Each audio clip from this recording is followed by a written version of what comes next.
Remaja inilah pertengahan. Maka biasanya ciri-cirinya adalah remaja gelisah, remaja termenung, remaja nervous, emosinya tidak terkontrol, meledak-ledak.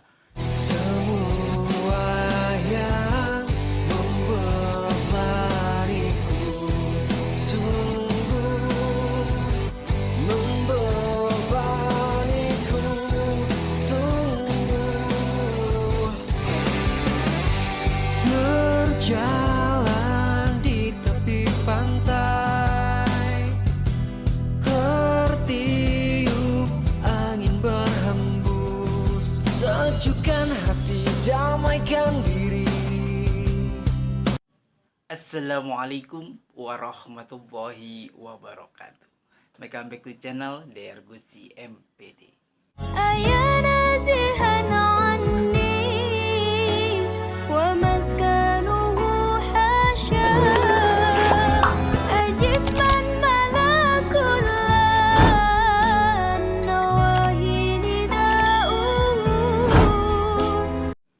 Mahasiswa, mahasiswi, sobat-sobat di channel yang dirahmati oleh Allah Subhanahu wa Ta'ala. Di perkuliahan hari ini kita akan membahas tentang perkembangan remaja. Kita lanjutkan perkuliahan minggu kemarin dan sekaligus join dengan seorang psikolog. Remaja itu kalau diajak bicara sama orang tuanya paling males. Untuk menyampaikan tips-tips remaja mau berkomunikasi dengan kedua orang tuanya. Untuk itu, jangan kemana-mana, tetap di channel kesayangan Anda untuk mengetahui bagaimana perkembangan seorang remaja itu sendiri di mata kuliah psikologi remaja. Langsung kita ke materi, cek cus.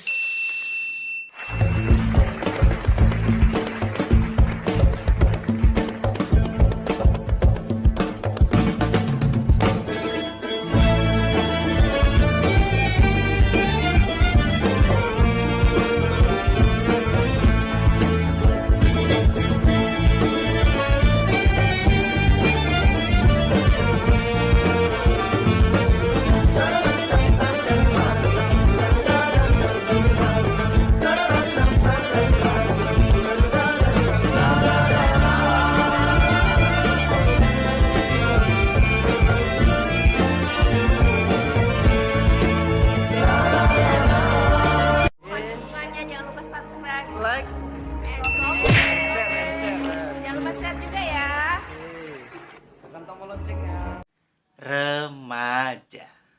Masih ingat? Mahasiswa-mahasiswi, sobat-sobat di channel, masa-masa remajanya bagaimana? Atau sudah melupakannya?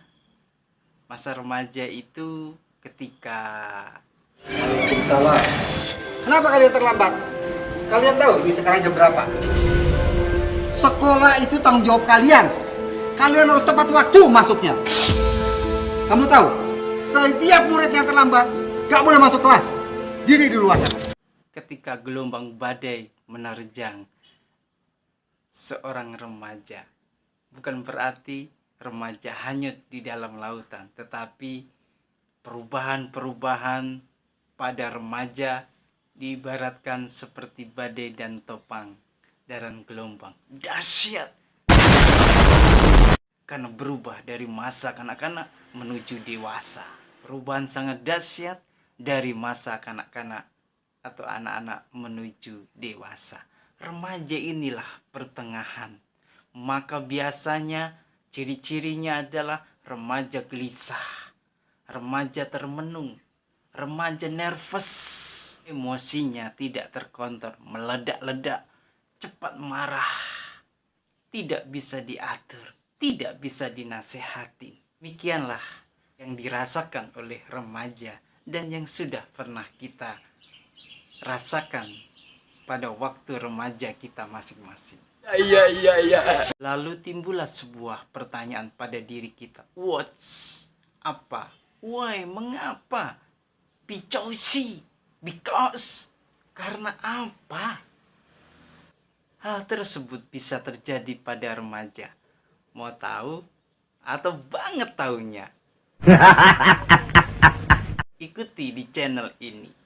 Ternyata dari perubahan semuanya dan yang pernah dirasakan oleh kita semuanya, oleh remaja-remaja kita, maka ada beberapa faktor yang mempengaruhi hal tersebut. Yang pertama adalah hormon. What is hormon?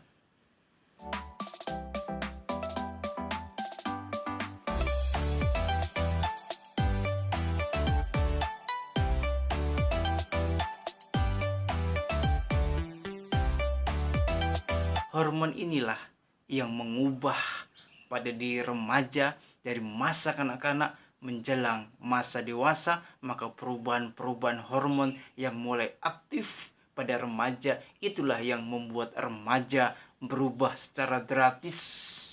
Perubahan semuanya itu kalau tidak kita arahkan ke jenjang yang positif, maka akan terjadi perubahan ke hal yang negatif.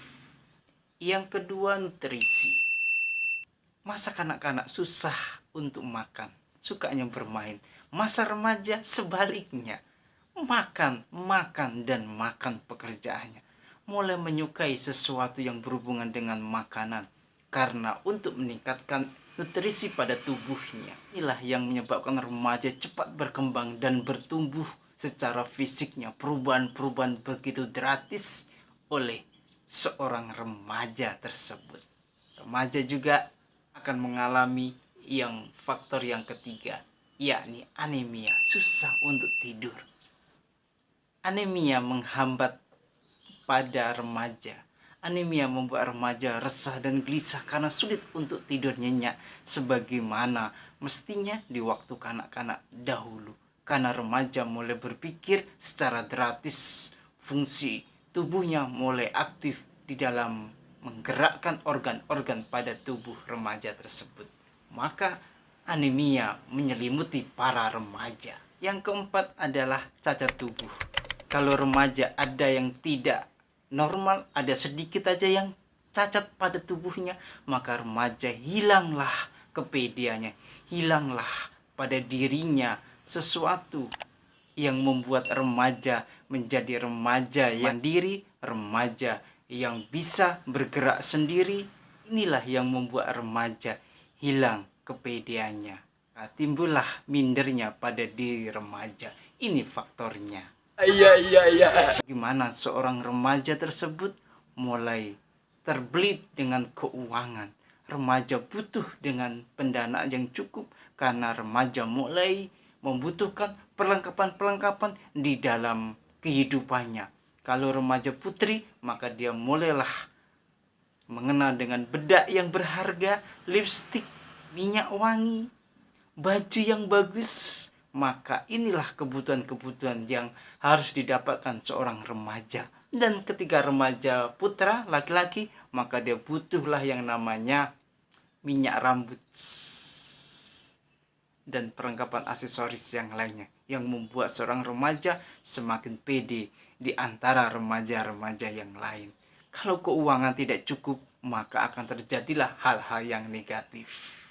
Dan yang terakhir adalah kalau pada diri remaja tersebut mempunyai keluarga yang tidak harmonis alias broken home, terjadi pertengkaran terus di rumah antara ayah dan bundanya, maka disinilah remaja akan mengadakan berontak-berontak sosial pada dirinya, sehingga remaja susah dikendalikan dan susah diatur karena melihat contoh yang tidak baik di dalam proses keluarganya. Kelima hal inilah yang menyebabkan bagaimana remaja susah untuk dikendalikan dan remaja susah untuk dinasehatin, karena faktor-faktor inilah yang mendorong remaja brutal dan tidak stabil di dalam proses berpikirnya, tidak realistis. Maka dari itu, saya join dengan seorang psikolog untuk memberikan pencerahan kita tentang tips-tips remaja mau berkomunikasi kepada kedua orang tuanya. Dari psikolog yang cantik. Yang pertama adalah Anda harus mendengarkan remaja Anda.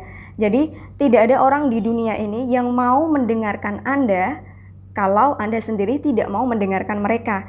Artinya, Anda harus belajar untuk mendengarkan remaja Anda, apapun yang sedang mereka katakan. Mendengarkan di sini bukan hanya sekedar menunggu giliran Anda untuk berbicara, tapi mendengarkan di sini adalah Anda mendengarkan dengan aktif, mencoba memahami mereka dan menghargai apa yang mereka ceritakan kepada Anda. Trik yang kedua adalah Anda tawarkan bantuan. Tips yang kedua adalah tawarkan bantuan.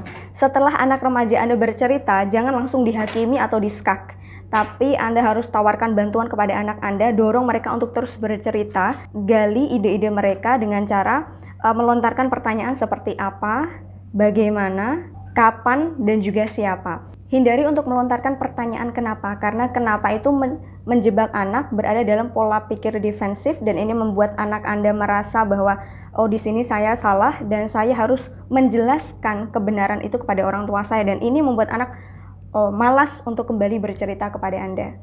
Tips yang selanjutnya adalah fokus pada apa yang disukai oleh anak remaja Anda. Jadi remaja itu adalah makhluk yang egois.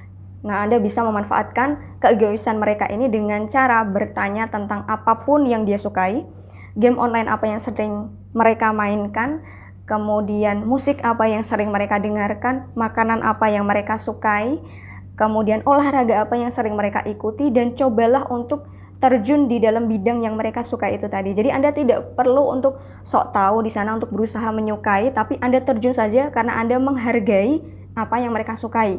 Kemudian Anda minta untuk mereka bercerita, untuk sharing tentang semua hal yang mereka sukai. Cobalah untuk sedikit lebih kepo dengan bidang-bidang yang anak Anda sukai itu tadi.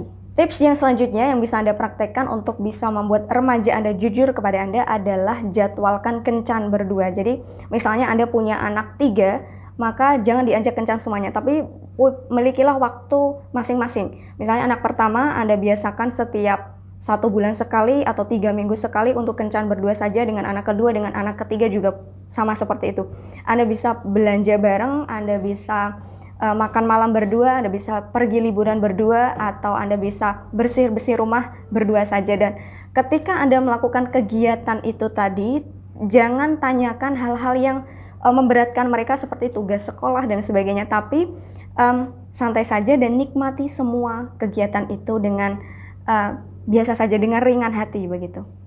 Tips yang selanjutnya yang bisa Anda praktikkan adalah Anda harus selalu sedia setiap saat. Jadi milikilah waktu yang lebih banyak untuk berada di sekitar remaja Anda.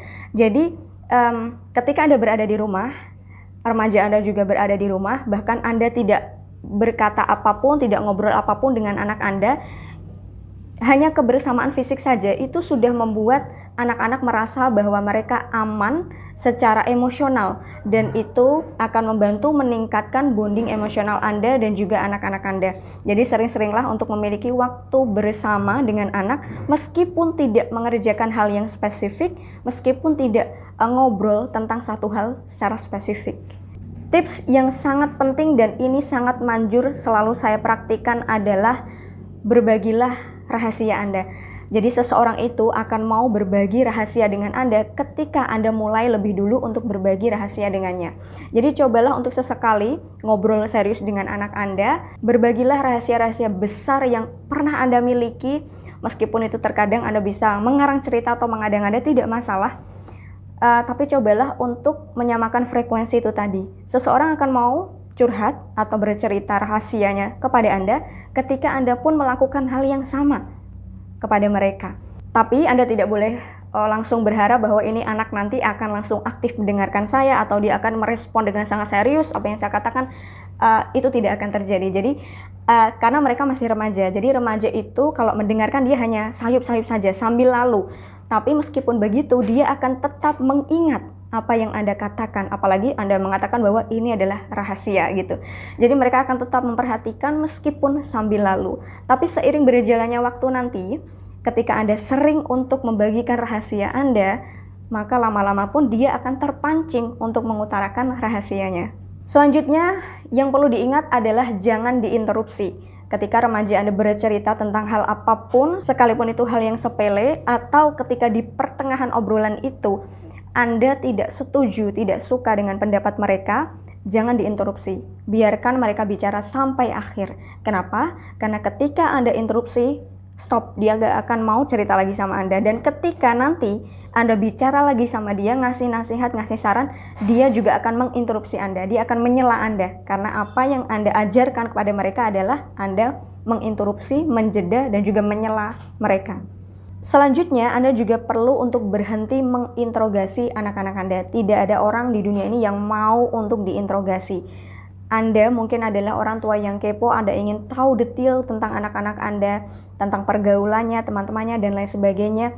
Tapi berusahalah untuk sedikit demi sedikit menggali. Jangan langsung dalam sekali waktu Anda ingin tahu segala hal tentang anak Anda. Apalagi Anda melakukannya dengan cara yang membuat mereka tidak nyaman, yaitu diinterogasi. Tips yang ke-9 dan yang terakhir adalah pilih momen yang tepat. Jadi untuk membuat anak remaja Anda mau untuk berbicara secara jujur dan terbuka kepada Anda, maka Anda harus memilih momen yang tepat. Karena momen yang tepat sangat mempengaruhi mood anak Anda. Jadi ketika Anda ingin bicara serius dengan anak Anda, dan sifat dari masalah ini adalah urgent, maka Anda bisa memilih momen yang tepat. Jangan sembarangan untuk berbicara kepada anak Anda. Dan beberapa contoh momen yang tepat adalah ketika Anda misalnya berkendara dengan anak berdua saja, Anda bisa menjadikan momen itu untuk sharing berdua.